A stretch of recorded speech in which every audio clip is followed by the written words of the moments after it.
All right. And I would like to make sure, or I would like all of you to interact with me as well as we go along. Okay.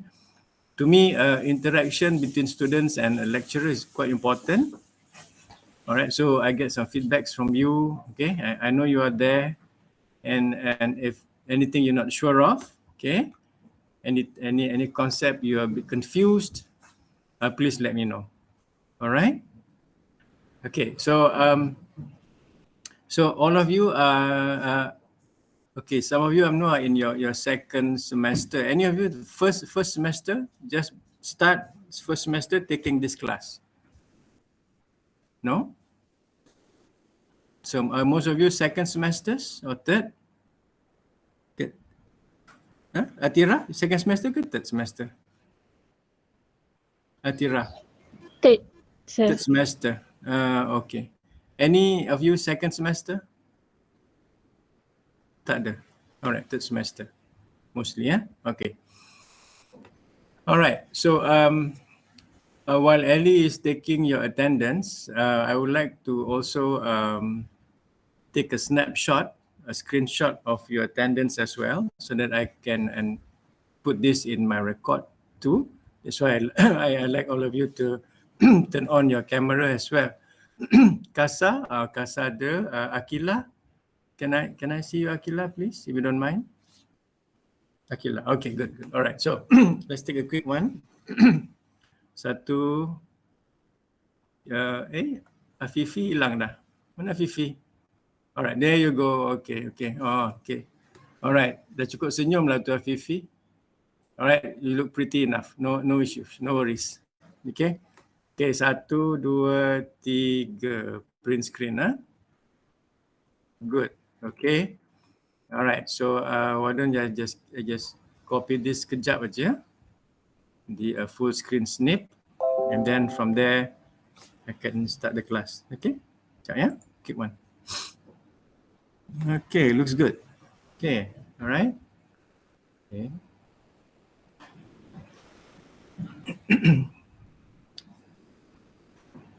Okay.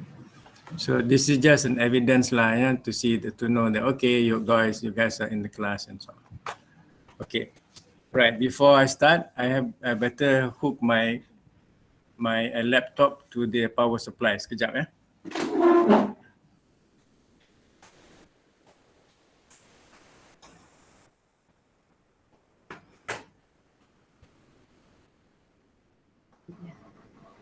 Hi. What's up, guys? Oh, Sam. Asal tak on cam.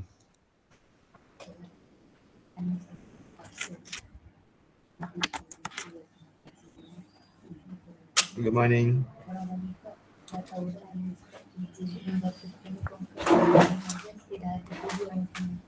Okay. All right, now that I've gotten my power supply for my laptop, then we can go ahead. Okay. Now, before I go on and start with whatever slides I have for all of you, please take this down. Okay, please take some notes down before we even start anything.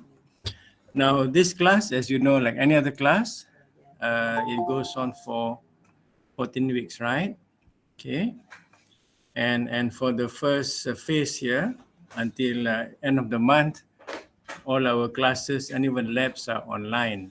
Okay. And then once we come back during the first week of November, then we're going to have our meeting as well, face to face. Okay. Right. Now for this particular class, we're going to have 3 exams, which is your first test, your second test, and your final exam. Okay. Now there is 3, I'm not sure, 3 or 4 AKU3201 class. Okay. Taught by me, by Dr. Clement, Dr. Eugene, and Dr. Dania also. Huh? So I think 4 classes. So the breakdown of the points for your test may be different, but we do consult each other for the kind of test that we give you, right? So for the first test, untuk ujian pertama, the percentage is 25% of your overall. Okay? Okay, for the second test is also 25%, 25, that makes 50%. For the final exam, I'm going to give you only 30%, which is altogether, how many? Nur Saadah, berapa dah? 80? Is it? 80? 80, good.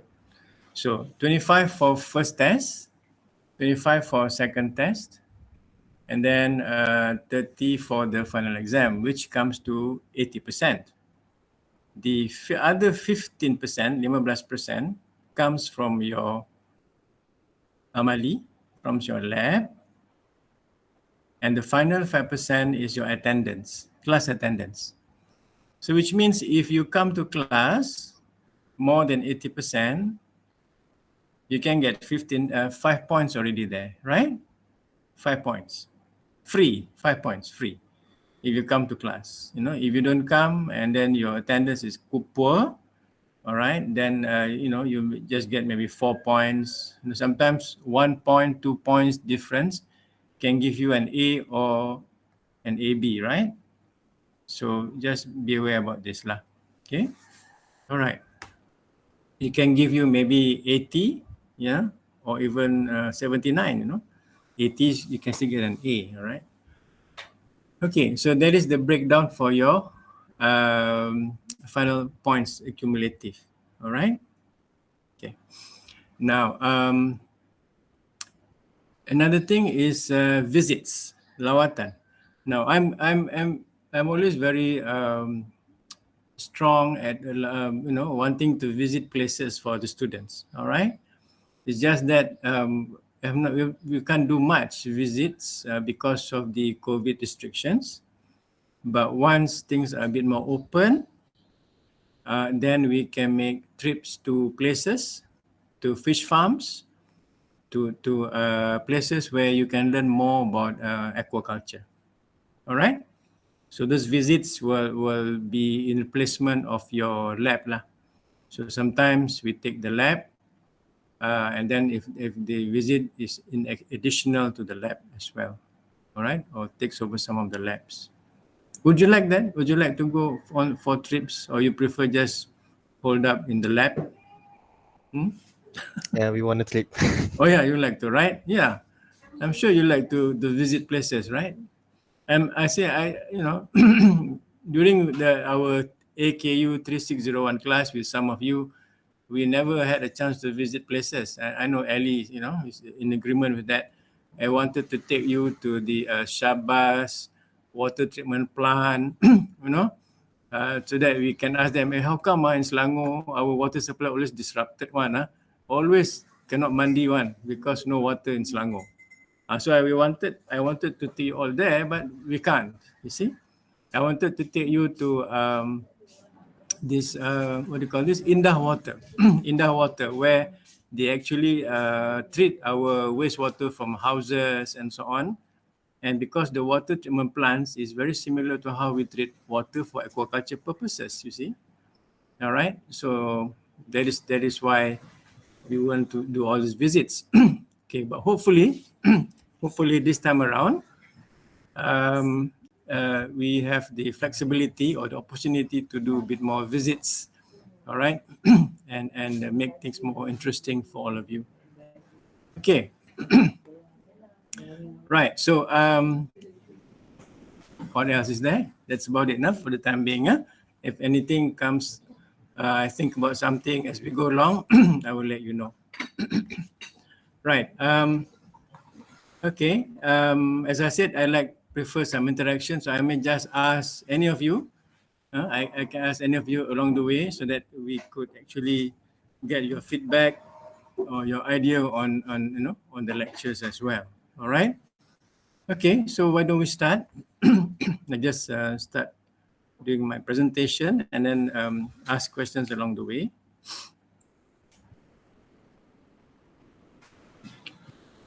Okay.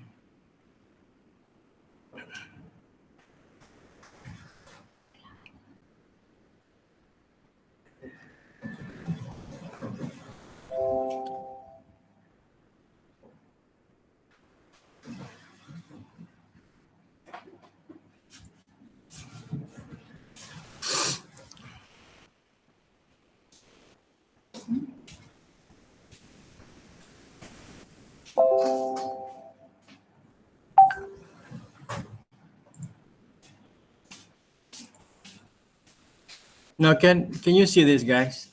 Boleh nampak? Yes, Cik lah. Can, good. All right. Okay. So now this is a fish farm. Okay. We start with a picture of a fish farm. Where do you think this fish farm, this picture was taken? Where do you guys think I took this picture? Most of the pictures here I took myself, you know. All right. And I enjoy some photography as well. So that's why when I go places, I take pictures. So this picture was taken in a farm. So where do you think this farm is? What farm is this? Any idea? Come on. Anyone? Cuba. Anyone? Arowana Perak. Okay. Who said that? Azlan. Azlan, good. Good, Lan. Okay, now anyone can just say out loud, and if you're wrong, it's fine. Guys, I mean, with me, you can be open. You just tell me it's wrong. You know, I won't laugh at you. I won't say, hey, salah ni. No, it's okay. You know, we all make mistakes. I make mistakes all the time. You know, I kill my fish all the time. So I like you to just let me know, tell me, interact with me, okay? Because we can't meet each other for the time being, right? So Lan, so you saying this is the arowana farm, Lan, yeah? Right? Where do you think this is? Whereabouts? Where? Maybe somewhere in Bukit Merah. Okay, that's correct. Perak. Yes, that's right. So now this is in Bukit Merah, Perak, and as you go along the highway from south to north or north to south, especially from south to north, like you're making your way up Perak past Ipoh and so on, and you go further up towards Taiping and Kedah, okay? Penang. On your left, you will see at near Selama there in Bukit Merah, you find rows and rows of people growing fish. Okay, now those places used to be paddy fields, you know, some of them, and then even abandoned areas. Okay, so now they have built ponds, and so they're growing arowana inside those ponds. Now, this particular business of growing arowana, raising them, used to be very lucrative. You can make a lot of money selling arowana, but it was a big boom cycle in the year 2000, like that. But then after that, the prices went down, people went bankrupt and so on. So this is something that we need to be careful about aquaculture. All right, when times are good, we have to be very prudent. Prudent means to save money, you know, and to make sure that maybe times are bad, you can be prepared for them as well. All right. So these are the ponds where they grow arowana inside here. Okay, they grow to the big size. They do breeding also inside these small ponds. All right. Now, before I go and talk about aquaculture, I think it is best that I introduce the term fisheries first. Fisheries and food security. All right. Now, first of all, fish contribute a significant amount of animal protein to the diets of people around the world. Okay, so you drink, you take a lot of fish, especially Malaysians. Malaysians eat a lot of fish. Okay, I tell you more about how much fish we eat every day, you know, or every year. So between 15 to 25% of all animal proteins come from aquatic animals. All right, and it is a source of income for millions of people around the globe. Okay, Now, when people say fish and you eat fish, what does this mean? What do fish mean to all of us? What do you think? When you say I eat fish, does it mean just fish, fin fish, ikan yang bersirip, or it means other things? What do you mean? So biologically, what does it mean?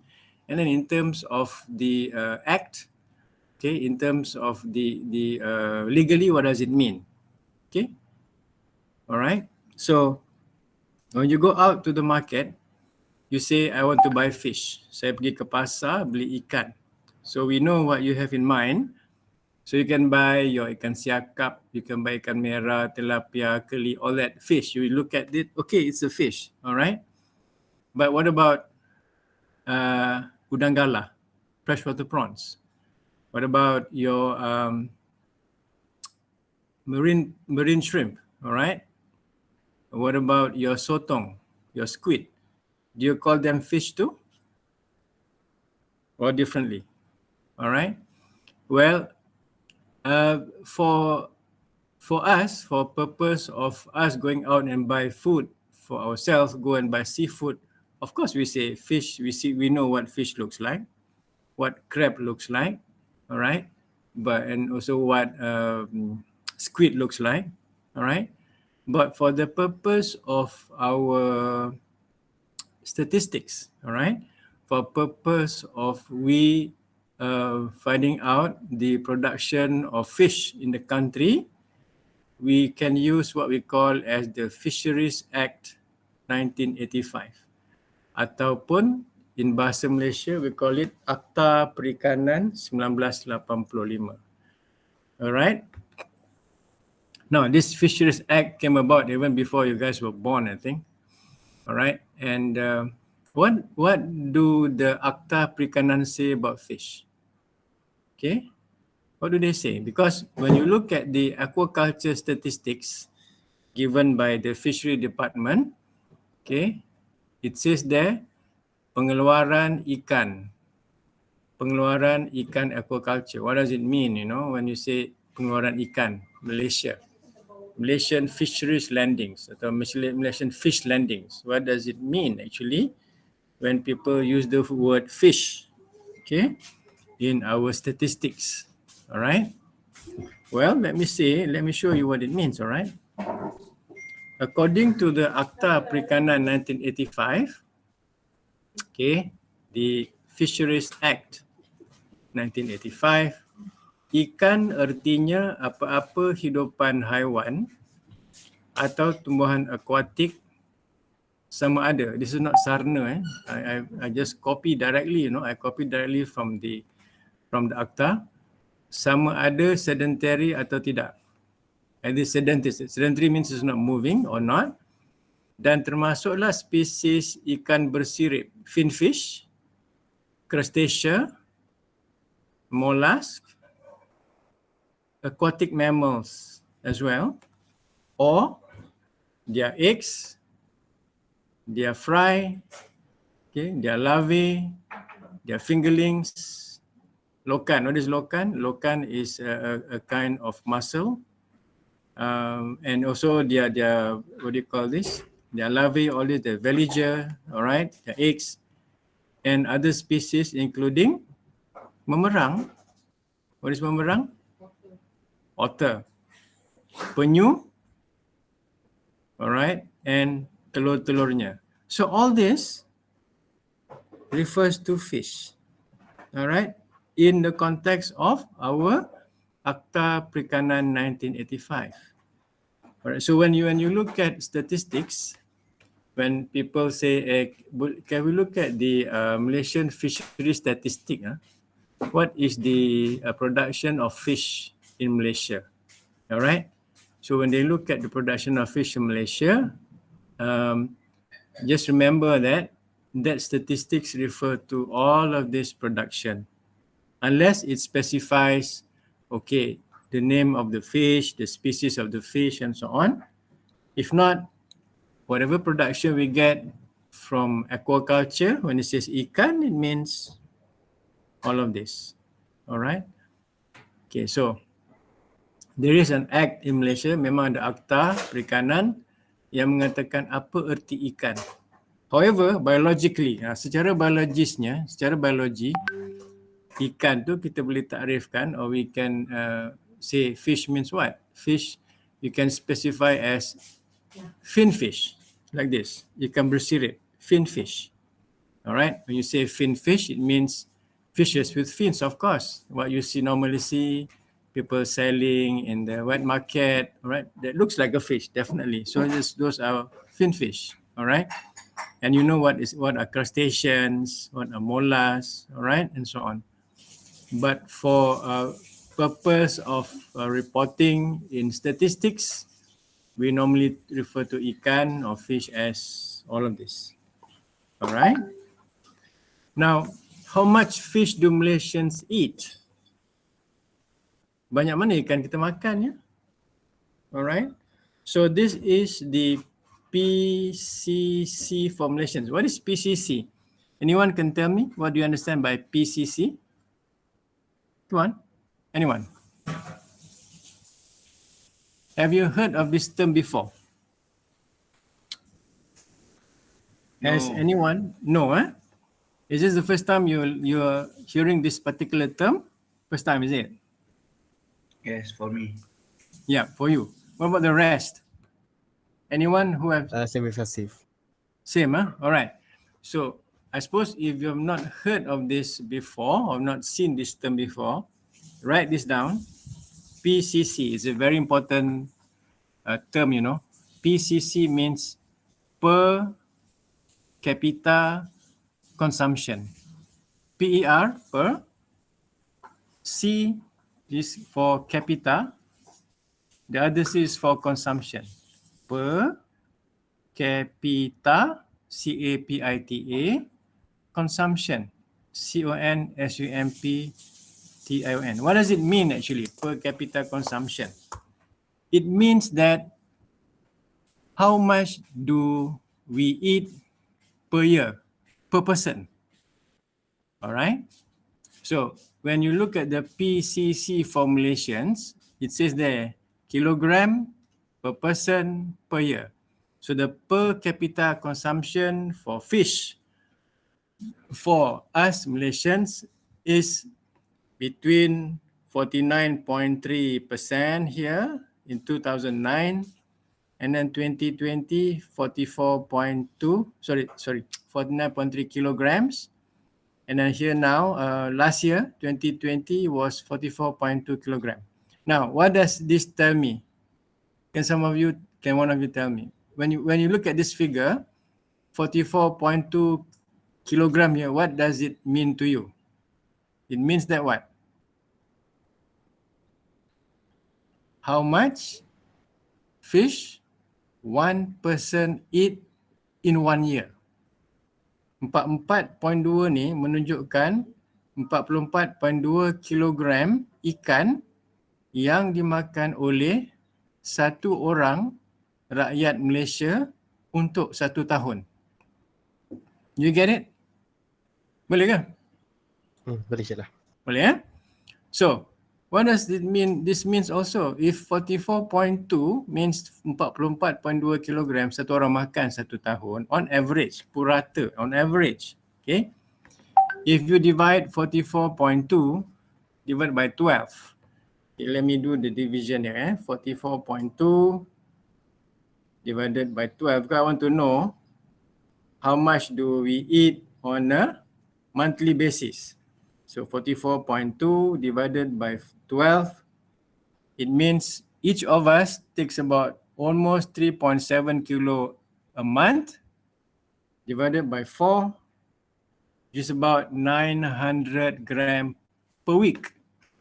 Now with this figure, it means that in 1 week, on average, each Malaysian will eat about 900 grams of fish. Kan? Alright, that's what it means. Now, this is for Malaysia. Some countries have even higher PCC, like Japan for that matter.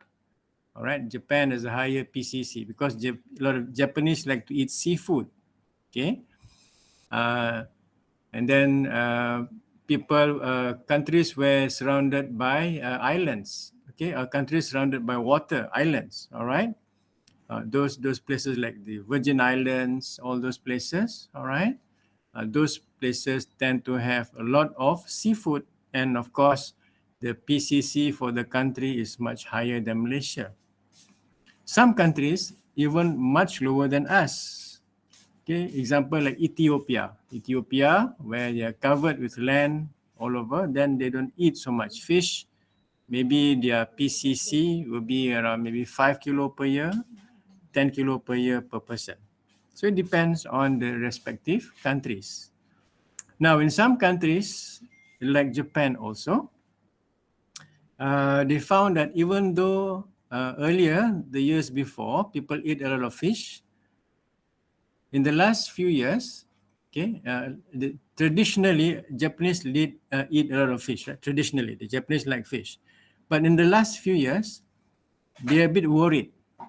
Okay, the Japanese authorities are a bit worried because the per capita consumption of fish has gone down in Japan. All right, it has gone down in Japan when they do the study and the statistics. That means in the last few years, Japanese are eating much less fish than many years before. Why do you think this is? Any idea? Anyone? Kenapa dulu orang Jepun banyak dia punya PCC Jepun tinggi, tapi sekarang 5 tahun lepas dia dah kurang? Why do you think? Kenapa agaknya? What does it tell you? I think because the Wagyu, Beef. yeah, beef. Okay, that is partly correct, but it's a good try. You see, in the last few years, the youngsters in Japan, the young people in Japan, people like you, the young people in Japan in their 20s, in their teens, they eat more beef, they eat more chicken, all right? They eat more processed food and they eat less fish. So that is why the PCC for Japanese, for Japan has come down in the last few years.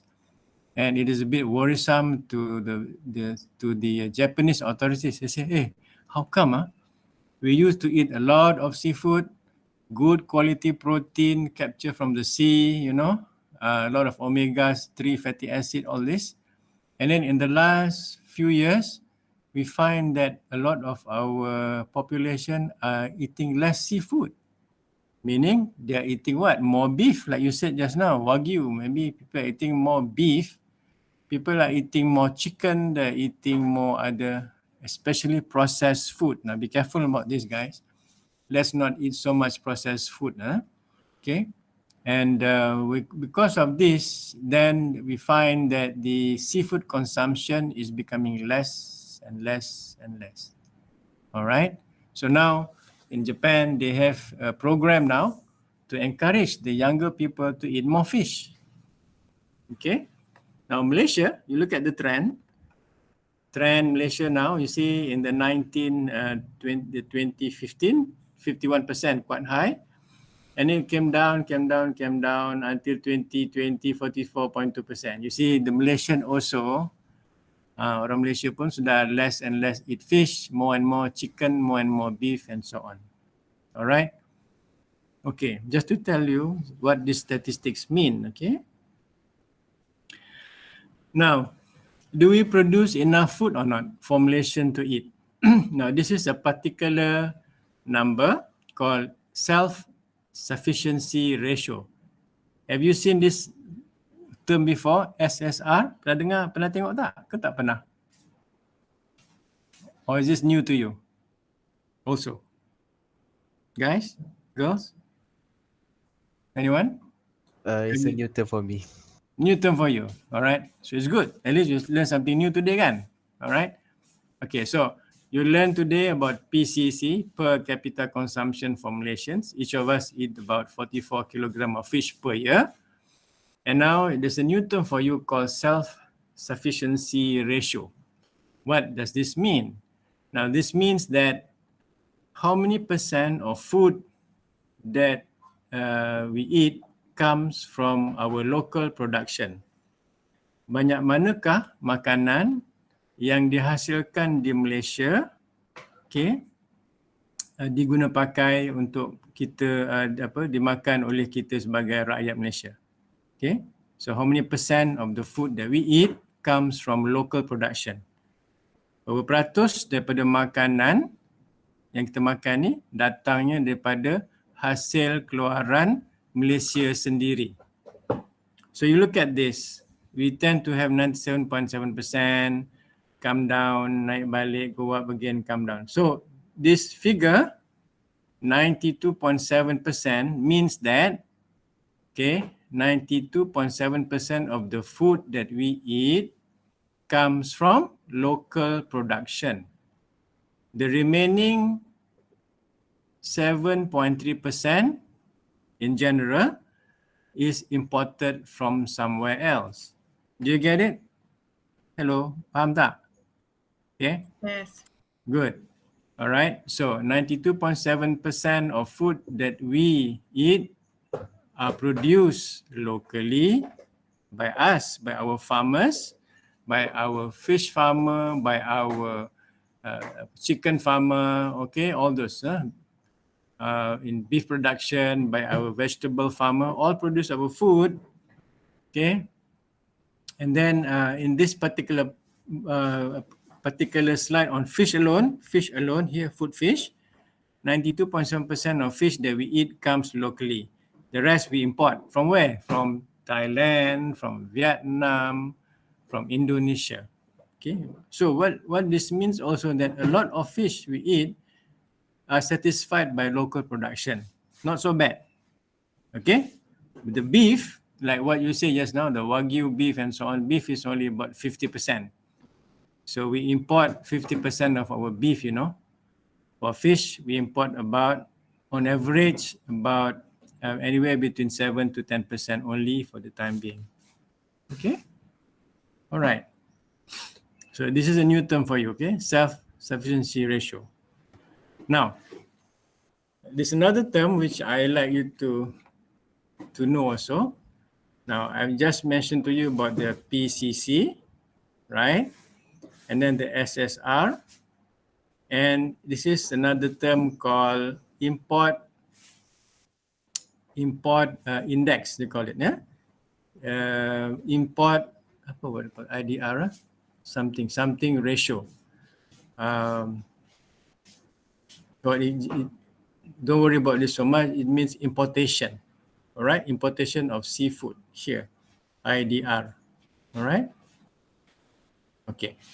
Now, when you look at this, let me give you an example. Okay, let me give you an example of mackerel. Mackerel is ikan kembung. Ikan kembung. Right. You go to the shop, you buy ikan kembung. Right. Now, mackerel is 86.5% SSR.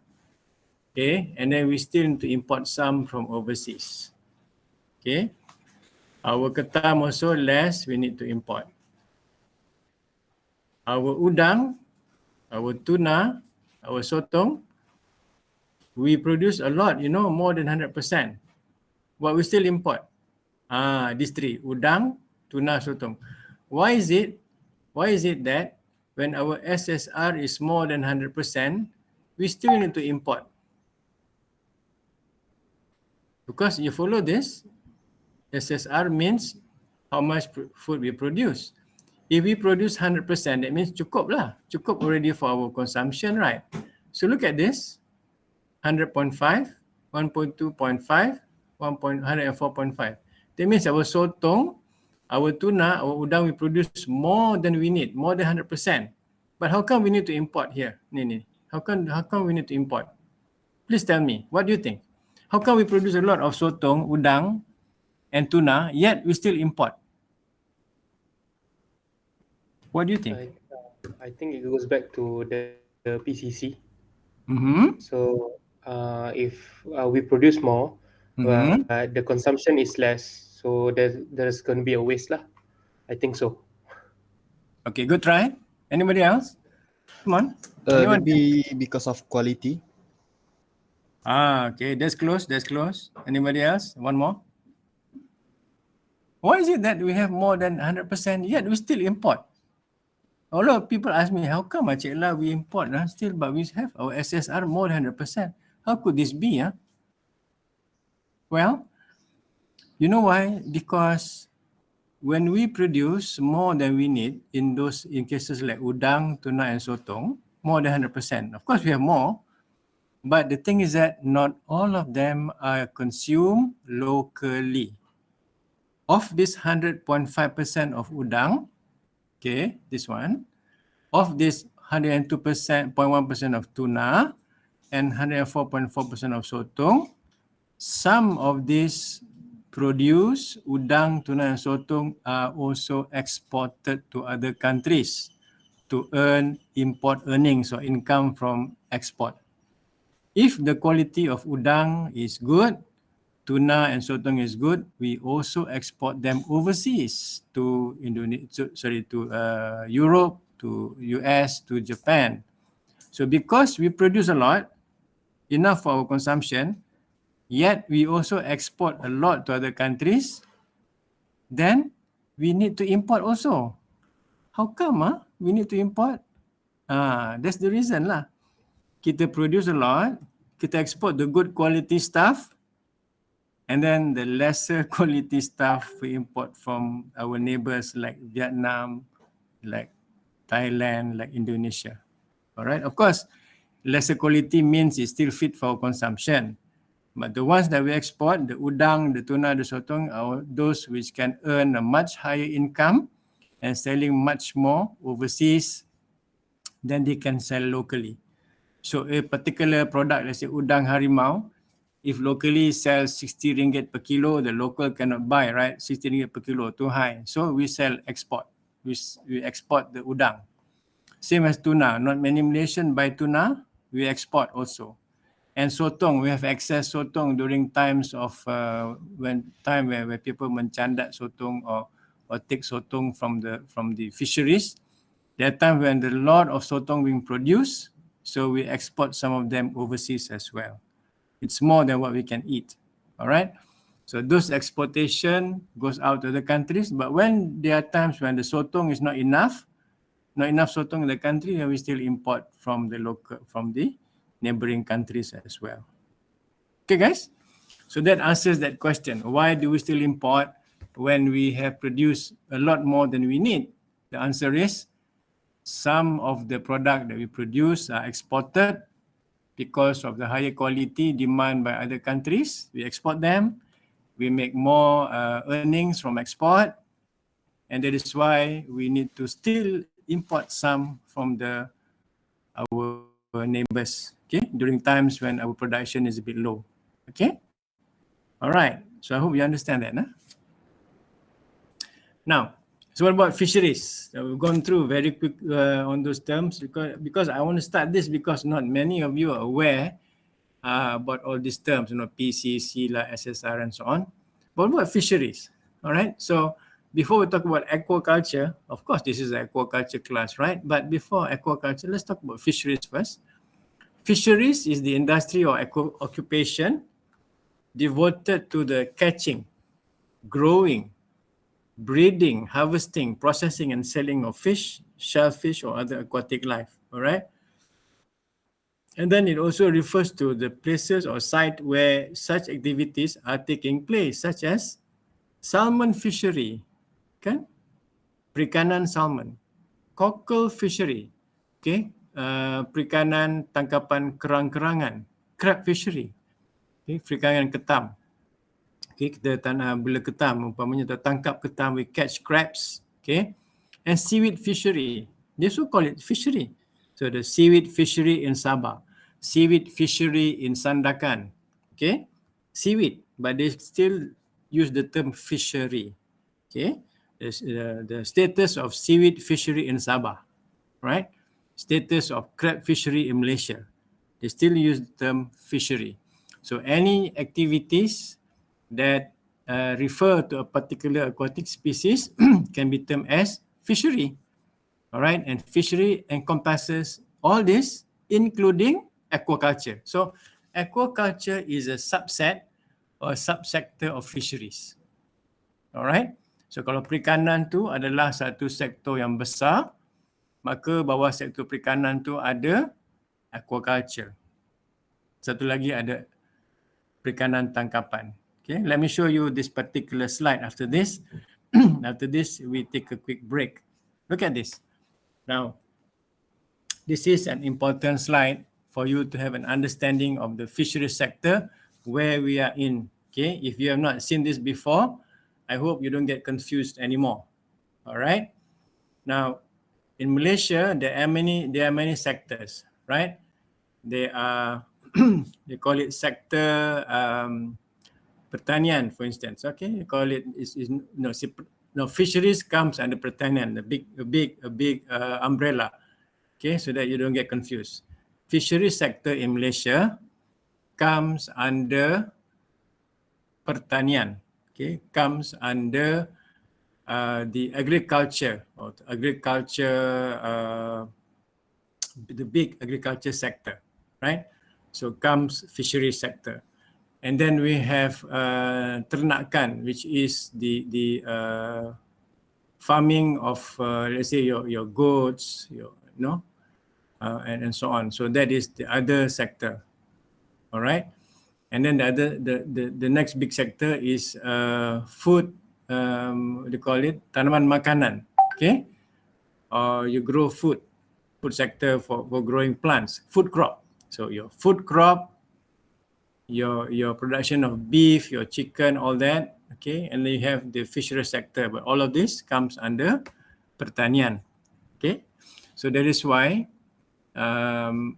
we have this particular kementerian or this particular what do you call this? A ministry in the country called Ministry of Agriculture. All right, Ministry of Agriculture, MAFI. All right, Ministry of Agriculture and Food Industry. Okay, we have this particular ministry called MAFI, Ministry of Agriculture and Food Industry. So our fishery sector comes under agriculture. Okay, sebab itulah, that is why our faculty is faculty pertanian. And under this faculty pertanian, we have the different jabatan, including jabatan aquaculture. All right.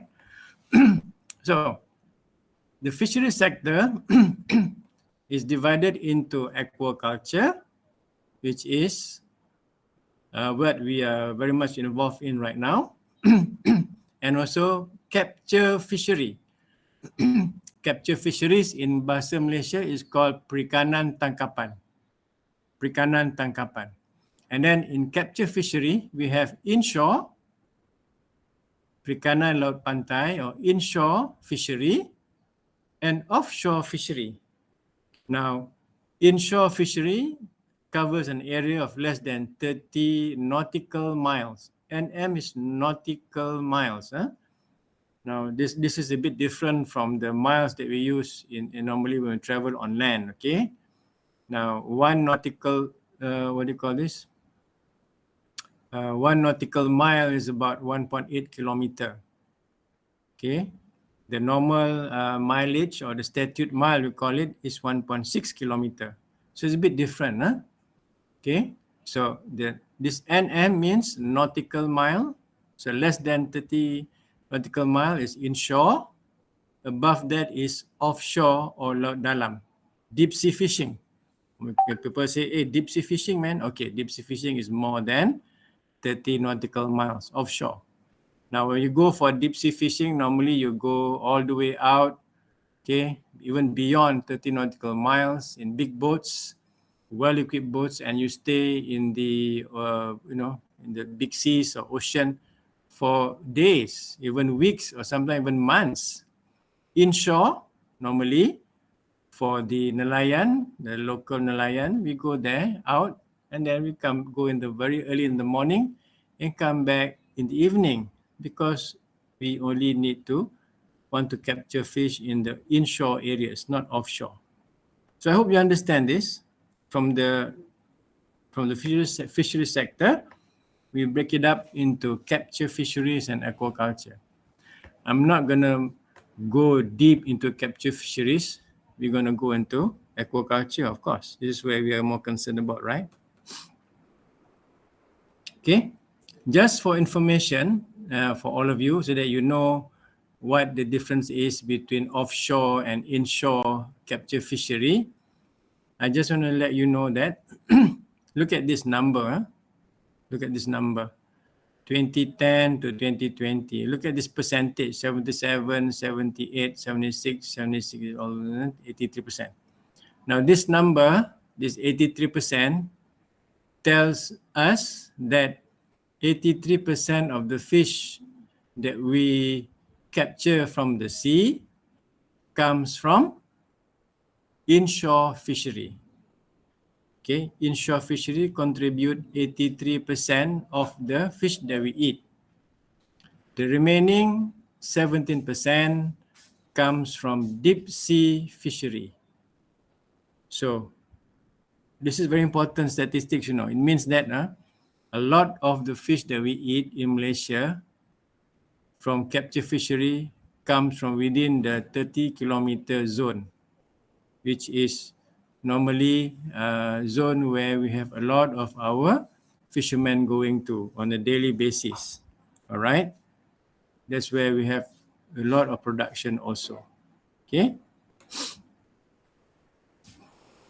So the government says, because we are trying to increase fish production in Malaysia, all right, and the demand is increasing, you know, demand for fish is increasing in Malaysia, despite youngsters, all of you, sometimes may not eat a lot of fish. But in general, because the population of Malaysia is increasing day by day, year by year, the demand of seafood is still increasing, all right? And how do you offset and how do you make sure that we still have a lot of food on our table, seafood, okay? If you look at this slide, look at the trend, look at this trend. Look at this trend for Laut Pantai, which is the inshore, goes up, comes down. What about Laut Dalam? Like this, goes up, maximum 2016 and come down again. So in general, secara amnya, the capture fishery trend is also coming down, you know. Secara amnya, trend penangkapan ikan laut dalam dan penangkapan laut pantai pun menurun juga. So, if the capture fishery from both the offshore and the inshore is coming down, how do we replace them?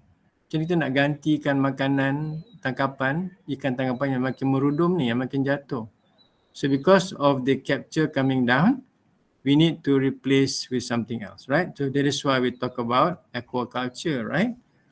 And aquaculture is one of the ways to help increase the supply of food fish. Remember, I use the term food fish. Food fish tu in bahasa Malaysia means ikan makanan. Some of the fish you eat, you capture from the sea cannot be used for eating, you know. Some of it become what we call as ikan baja, all right? Or what do you call this? Fish that can be feed to give to other animals and so on, okay? But the food fish, okay, that we eat, if the supply from the sea is becoming less and less, we need to support that with aquaculture. So that is why all of you in the aquaculture department should understand this, you know, because as the supply of fish from inshore and offshore comes down, how do we make sure that we still have enough fish for our people to eat? Do we still import? Of course, we import still some, but it is very expensive in the long term. Okay, but do we produce a lot? Okay, we don't produce a lot more also. We don't even some of it, we don't produce enough. All right, so we need to produce aquaculture, so the fish from aquaculture farms, so that it can cover at least some of the drop in capture fishery.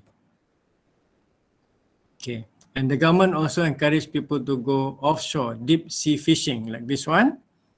See the deep sea fishing coming down, the green color here. So government is also encouraging, go outside, go and get more fish, go and stay in the ocean, go and stay 1 week, 2 weeks, 1 month, take more fish, bring back. But many Malaysians don't like to stay out, go out more than even a day or two in the open ocean. All right, so it's quite tough living as fishermen. We know that.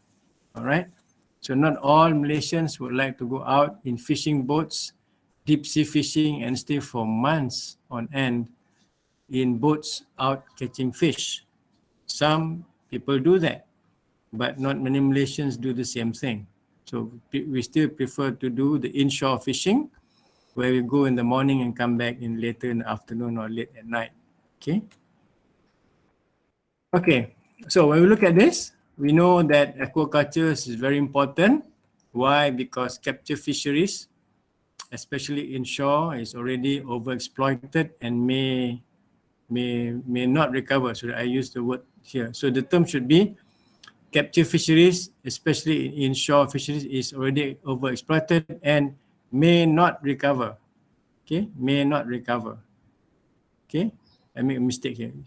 May not recover. Maksudnya tak pulih balik, susah nak pulih. So, aquaculture around the globe accounts for 50% of the world's food fish supply.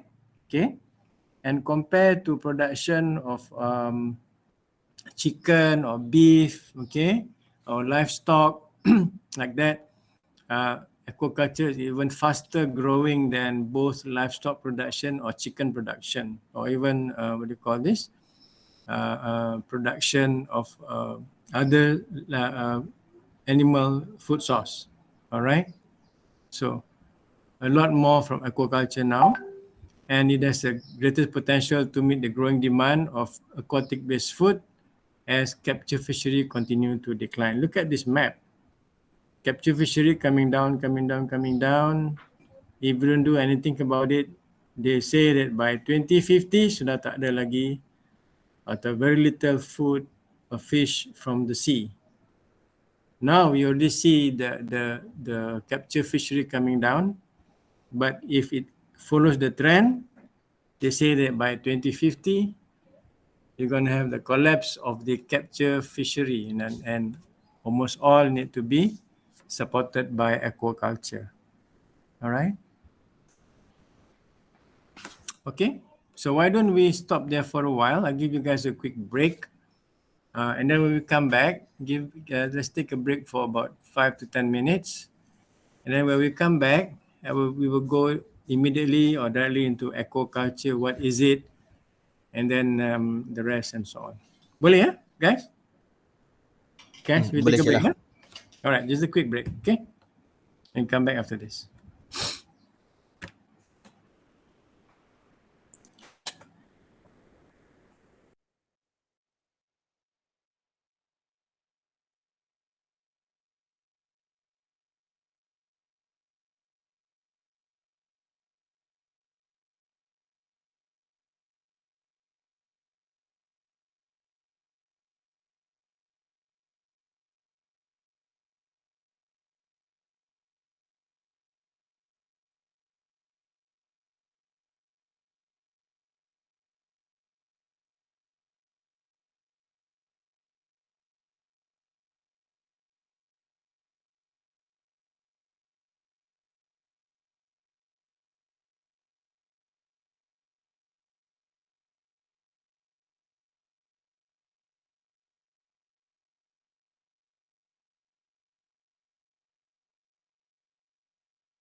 Yes, Cik Cik lah. lah. Good. All right. Now, any questions from any of you regarding what we've gone through a bit earlier before the break? Anyone? Maybe I was a bit too fast. Some of the terms not so clear. Anyone? For me, so far so good. Cik lah. All right. Okay. Nurain, you okay? You faham tadi ya, Nurain? Okay. Faham, Boleh. Cik lah. Okay, Yagis, you alright? Good. Saada? Cik lah. Boleh? Yes, I just got some question. I just Good, yeah. clarify about PCC earlier that you explained. Yes. I heard that my parents say that during when they were child about the fish is not that expensive and they all eat fish. And Right. then so chicken is very expensive for them during that time. So the PCC is very high on that time compared now. Yes. During those days, number one is that, of course, our population is not high enough, all right? Our population is quite low. And then our fish production, the capture fishery, the capture fishery is high, all right? And we have enough food from the capture fishes and to meet our local demand. Those days, when our parents were still young, we did not have much aquaculture, Saada, not much aquaculture. A lot of the fish come from capture fishery, from our fishermen, from the nelayan. And those days, the fishes were rather cheap. We got it from our own waters. And as we go along, and population increase, and we find that the captured fisheries from the ocean becoming less and less, we have a situation where the population increase, but the food production is less, right? So more people want to eat fish, but less fish is available for us, and that is why it becomes more expensive right now. Okay? It's a question, it's a question of supply and demand also. When the supply of something is very high, there's a lot to meet the demand, then the price is a bit lower or cheaper.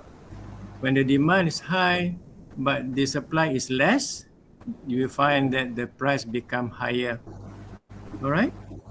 Okay, thank you, Cik lah. Good. All right. Thank you for asking. Anybody else? Okay. Now, before I go on to continue with the lecture today, I just want to ask all of you, what do you understand by the term aquaculture? You've been in aquaculture class for 3 semester lah, 2 semester. What do you understand when you say, hey, aquaculture, please explain to me, what does it mean, aquaculture? All right? Tan, what do you think? What is the meaning of aquaculture to you, Tan? Tan Hong, something? Okay, Tan Hong Sheng. Tan, what do you think?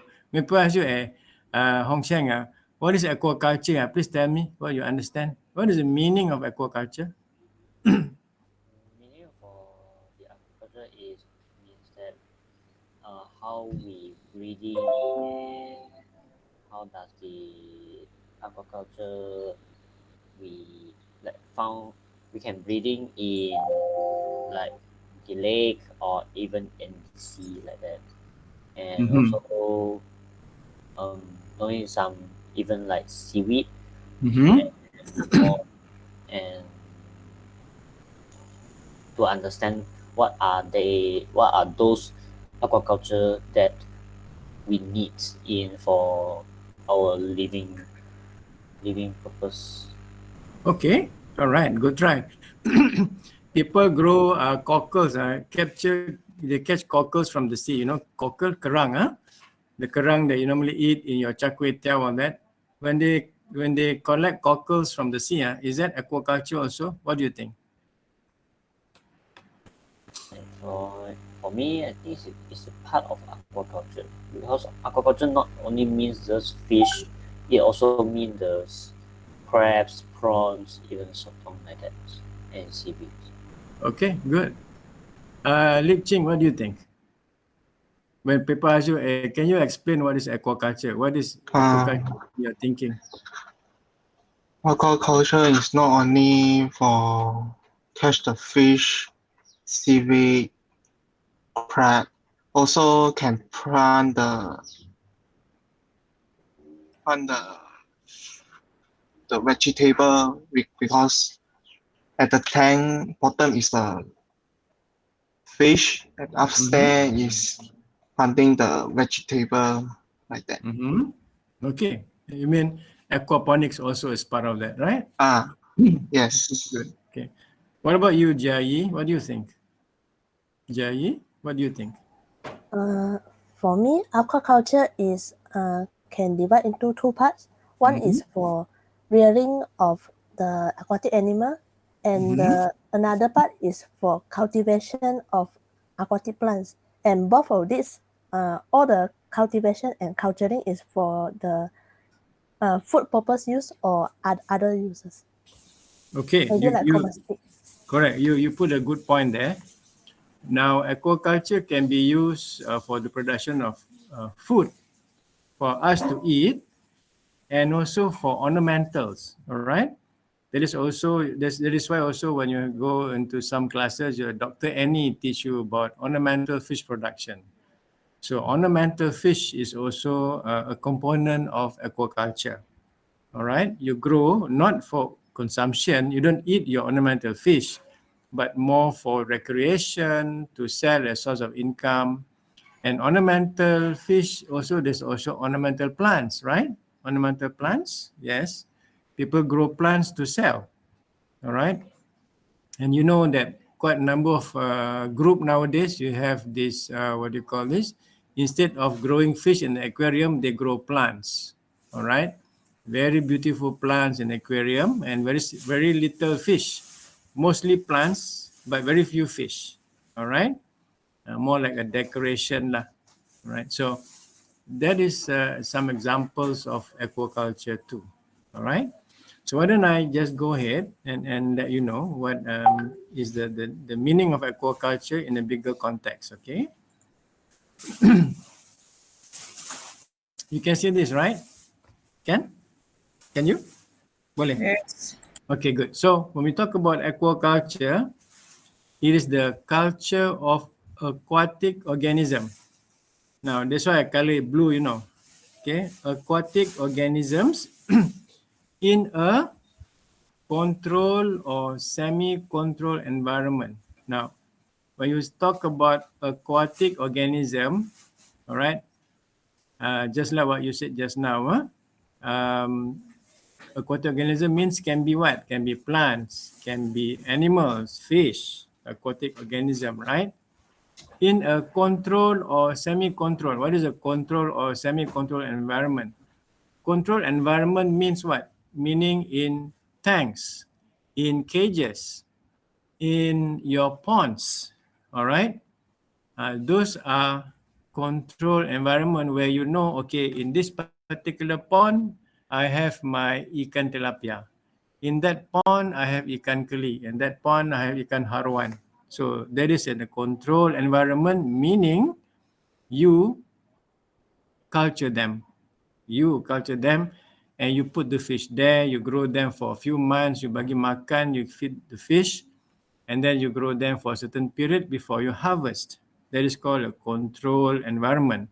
So what about a semi-controlled environment?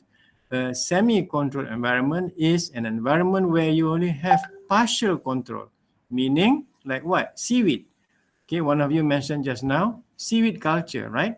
So you grow your seaweed, especially in Sabah, near your Sandakan. Sabah is the Malaysia's largest producer of seaweeds.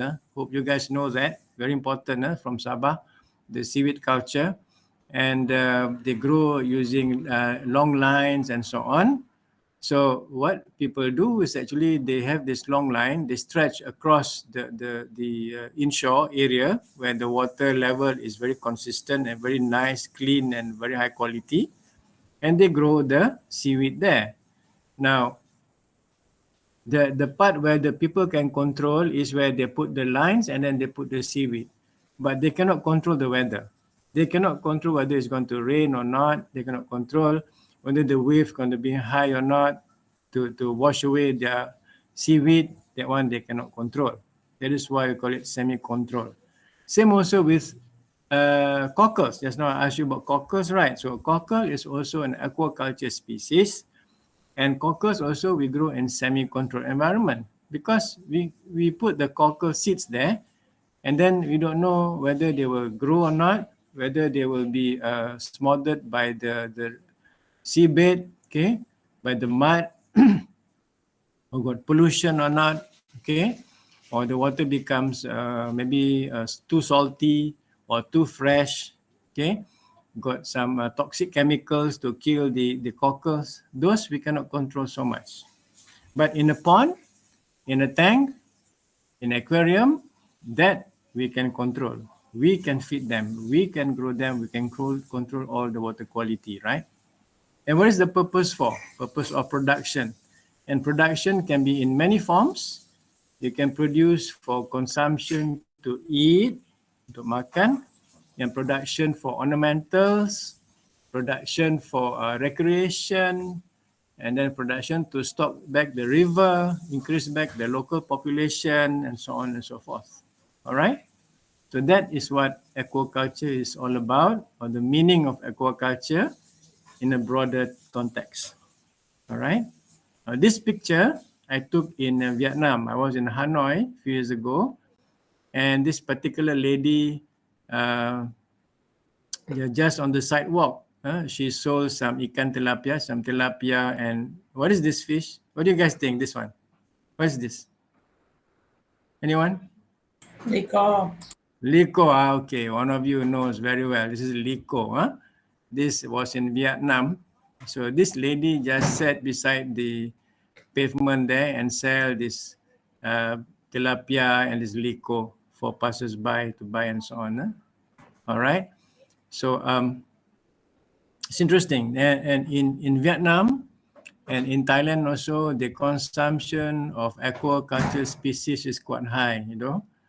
I was in Bangkok a few years ago, and in Bangkok we went to a particular what do you call it, fish center, where they actually sell fish in the huge market.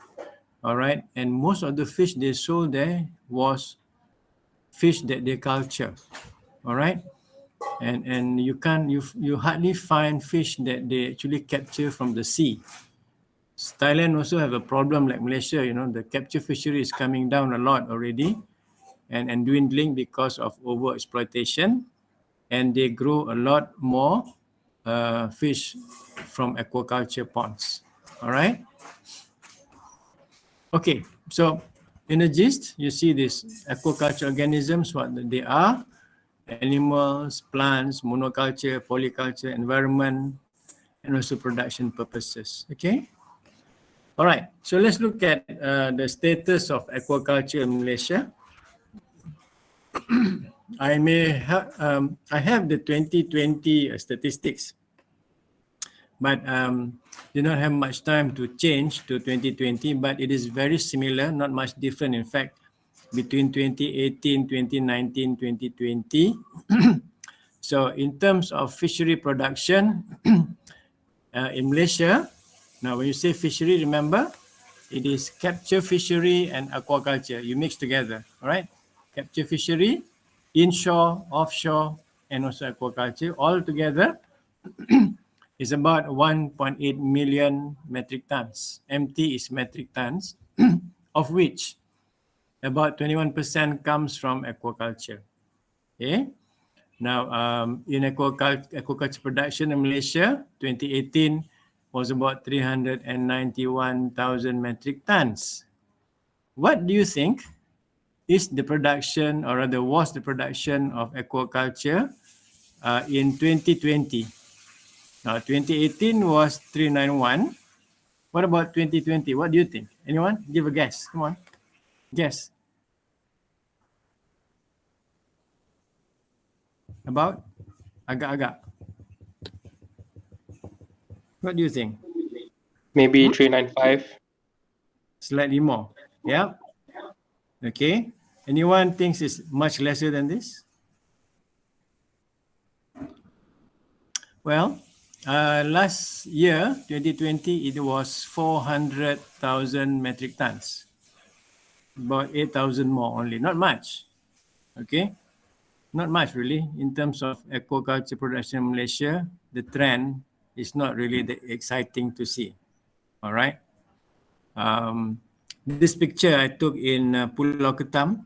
Have you guys been to Pulau Ketam before? Anyone? Anyone been to Pulau Ketam?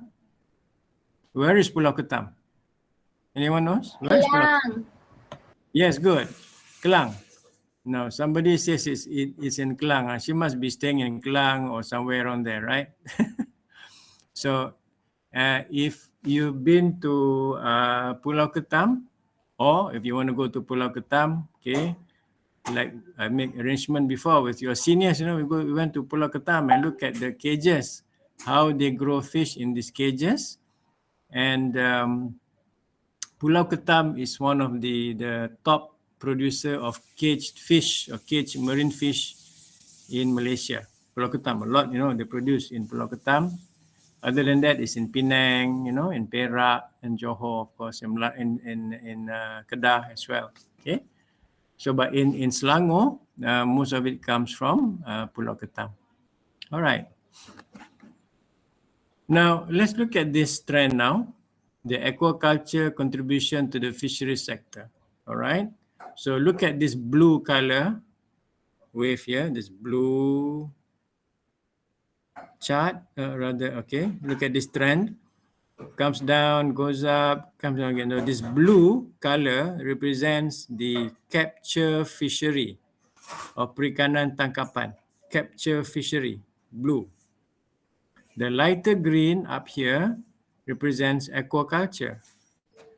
This percentage represents a percentage of aquaculture compared to the whole fishery sector production.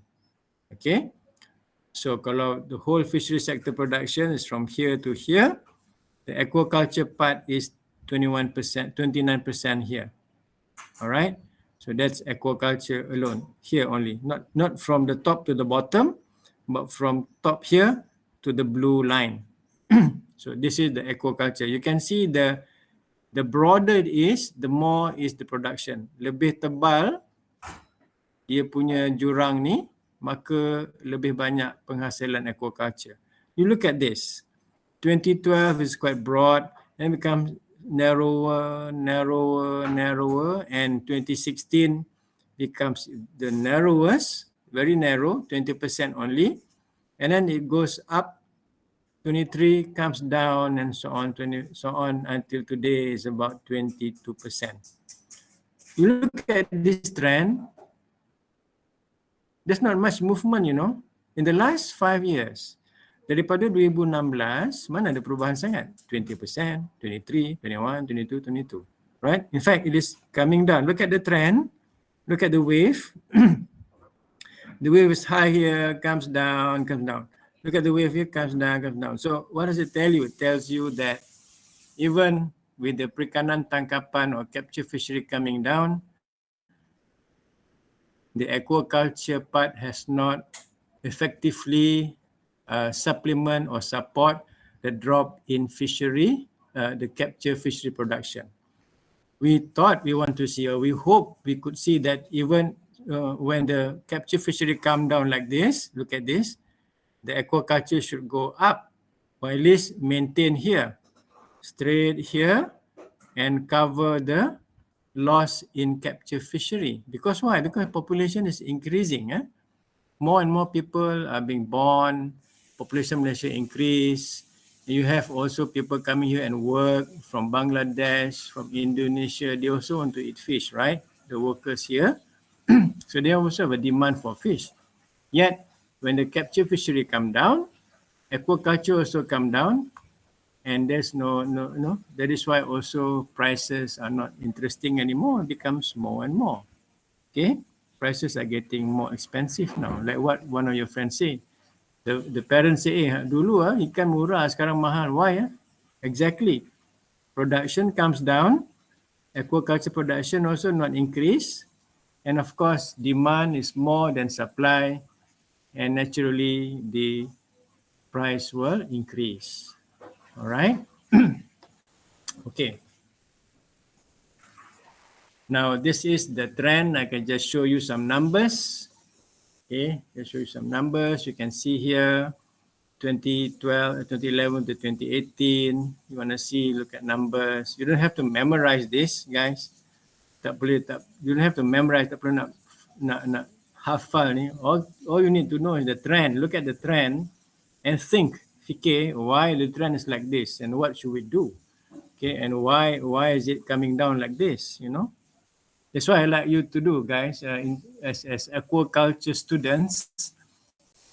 And you must do, instead of what we call as just reading and learning from the slides, you do have to do a lot of thinking, you know. Kita kena banyak berfikir, think why this is happening, why that is happening, you know, and what is our role here, what can we do, you know, and so on. Okay, not just what do you call this, memorizing the facts. Jangan hanya kita menghafal fakta-fakta ni, tapi yang penting apa dia punya akibat dia atau apa dia punya apa ni yang kita boleh gunakan, yang kita dapat tu untuk kita baikkan lagi pada masa akan datang. Okay, what is it? What does it mean? Apa maksud dia ni semua ni, ya?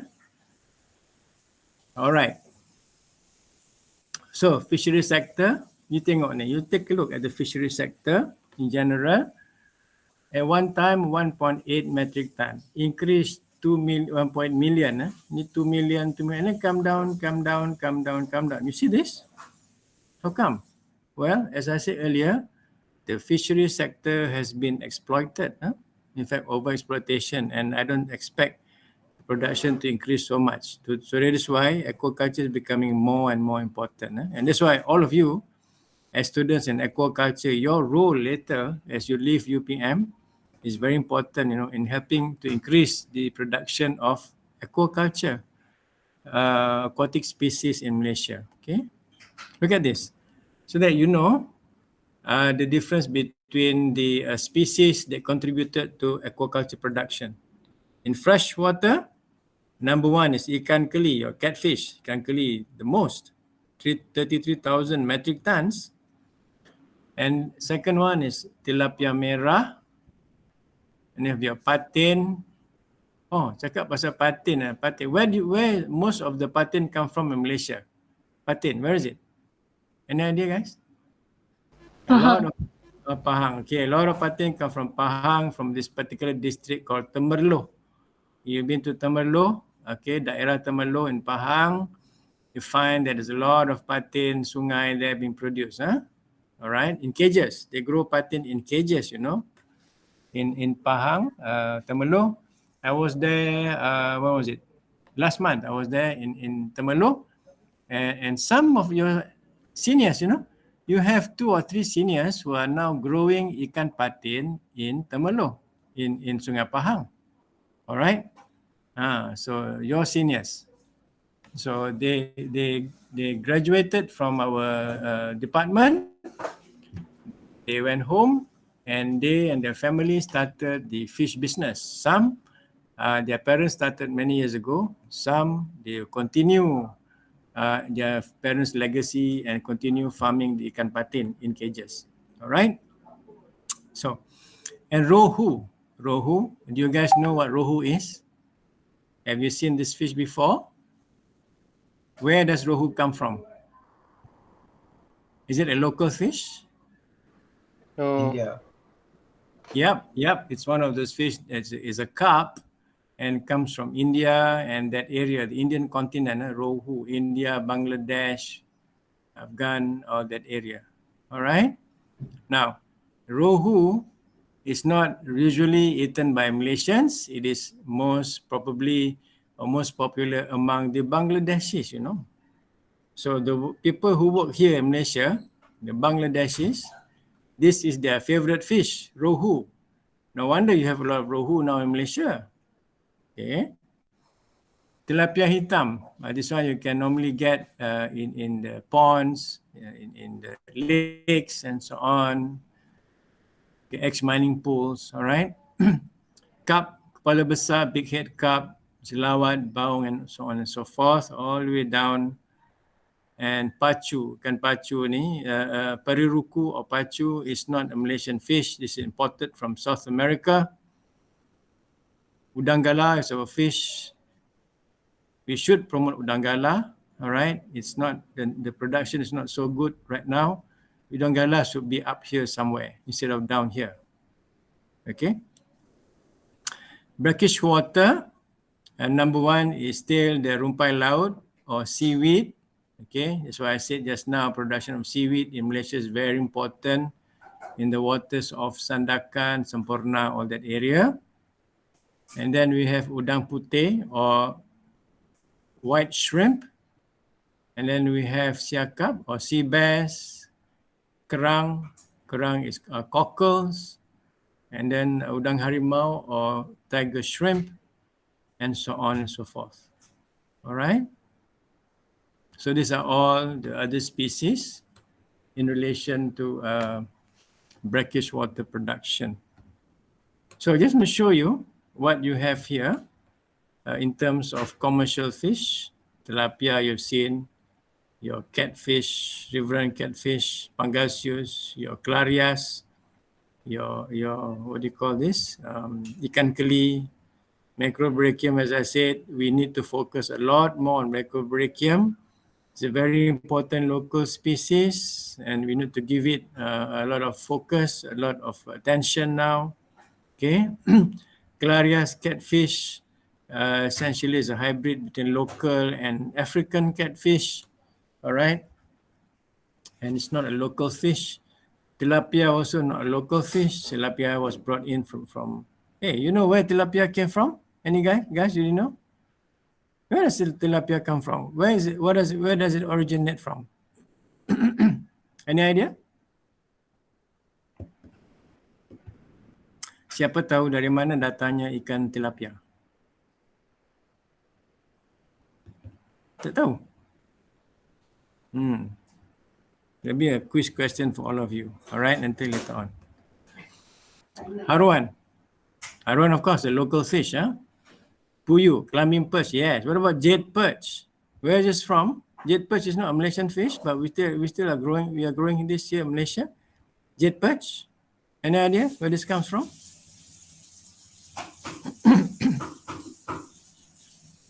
Have you seen this fish before? Jade perch. Maybe some of you have not, huh? This is an Australian fish from Australia. Jade perch. Okay. Sea bass, of course. Ikan siakap, you have grouper. Okay, grouper is very popular and very expensive also, about 65, 70 ringgit per kilogram.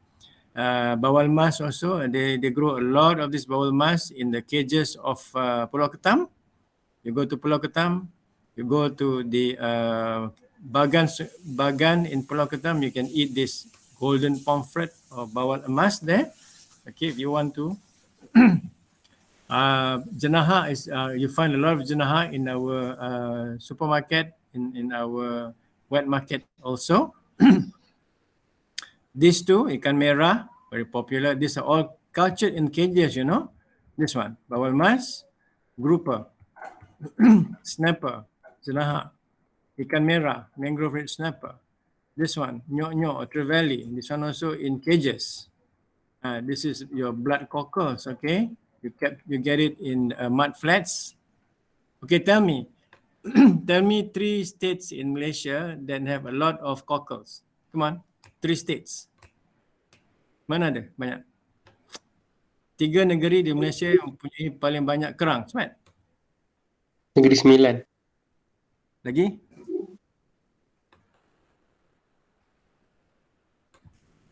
Negeri Sembilan tak banyak. Not much in Negeri Sembilan. The most is in Selangor, in Perak, okay?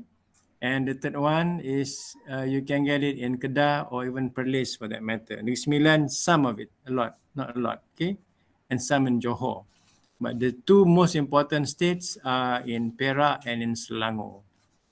Okay, that is why when you go to the seashore in Selangor, you will see the mud flat so wide and so extensive all the way out to the ocean. Mud flat, yeah. So the states in the East Coast, Terengganu, Pahang, what do you call this? Kelantan, you don't get blood cockles because of the different kind of sandy shore, and the continental shelf is a bit different. You don't get mud flats there. No mud flat, no blood cockles. All right. In Selangor, you have a lot of mud flats, and that's why you have a lot of cockles. And of course, tiger shrimp, white shrimp, very important. You can get it all the time in the market. This is your Kappa pitchers, which is your seaweed. All right. Very important, grown in Sabah, as I mentioned. This is rohu, ikan rohu, popular among the Bangladeshis. Now they're selling this rohu not less than about 15 ringgit per kilogram. Sometimes the Bangladeshis sell the rohu to their friends here. They grow the rohu in ponds, okay, and then they sell it to their own people lah. All right, rohu. Okay, this one.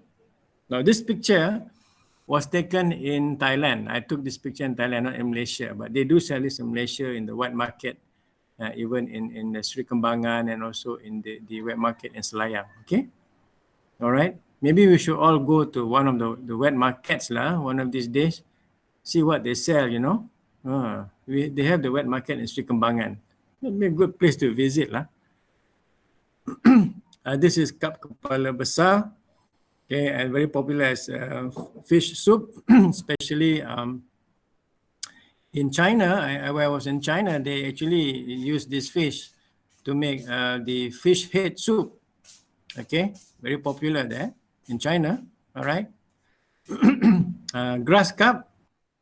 This is a big carp, just like rohu, looks like rohu. Okay, and this is called also carp rumput or tebal sisik, and so on, and all sorts of species you can find here, even in the stems. You know, ikan patin here. This is where this picture I took in Temerloh in Pahang, ikan patin Pahang.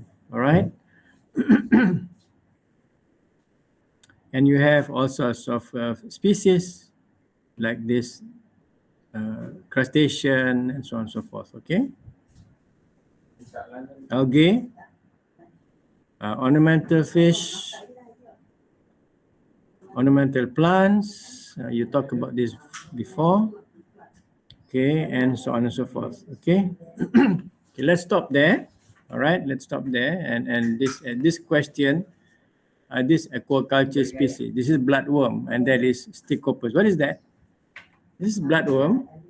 What is bloodworm? Anyone know what bloodworm is? Is it a worm actually? Have you seen this before? Bloodworm, you give this to your fish, right, as food. You can buy it in supermarket, you can buy it in aquarium shop also, this bloodworm. It's not a worm actually, it is the larvae of a particular insect. Flying insect, looks like mosquito, they call it midge, or in Bahasa Malaysia we call it agas. Agas. This is the larvae of agas. All right.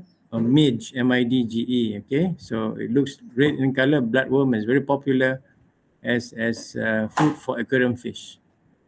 And this is your gamat. Gamat. Okay, sea cucumber. Sea cucumber, gamat here. Now, gamat is normally collected in areas near Kedah, Langkawi, and so on. But they've banned it from being collected because the population is getting low and low, dwindling. It's dwindling down to almost nothing. So you can't get a lot of gamat now from just getting it from the wild. People are trying to culture gamat, but not successful as yet. Okay, even in other countries, they try to culture this sea cucumber.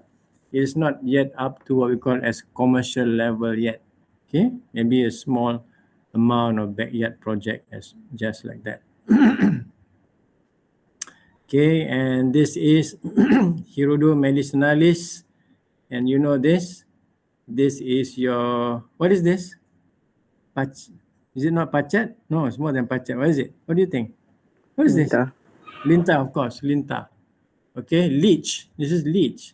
Now, leech is an aquaculture species, okay? Leech is an aquaculture species. At one time, 10 years ago, there was a lot of people trying to grow leeches for medicinal purposes, medicinal leech. This particular species called Hirudo medicinalis. Right, and this Rana catisbiana is actually, what is this? Rana catisbiana, anyone know? Mantis shrimp? This is no, this is the bullfrog. This is the hind leg of a bullfrog. Okay, ini adalah kaki belakang katak. Nama dia American bullfrog. Wow, nice looking, isn't it? People sell this. If you go to Thailand, some parts of Thailand, people sell this, the hind leg of bullfrog. Okay, and you eat it with chili sauce like this. This is very nice. I don't know. I never tried that. Okay, peha katak ni. All right, the hind legs, the strong hind jumping legs of bullfrogs. Wow. Okay, looks like chicken, huh? Looks like chicken legs, huh? Okay, let's stop there for a while for today. We continue later on, okay? And I just want to show you some of those, at least give you a bit of excitement about aquaculture lah, kan? You know, you say, alamak, aquaculture boring. In fact, there's so many species you can culture, you know, all right? And I'll let you know that, you know, one of the largest bullfrog culturing farm is in Kelantan. You know that? Wow. How come they grow a lot of bullfrog in Kelantan? Where does it go to? What do you think? Goes to Thailand. Of course. They grow in Kelantan and they sell it back to Thailand. The market is in Thailand, not in Malaysia. Most Malaysians do not eat bullfrogs. Some of our community, yes, they do, but a lot of it goes back to Thailand. So it's simple economics, you know, you want to make money, you grow here, you send back to Thailand, and that's where they earn some dollars, huh? some export income.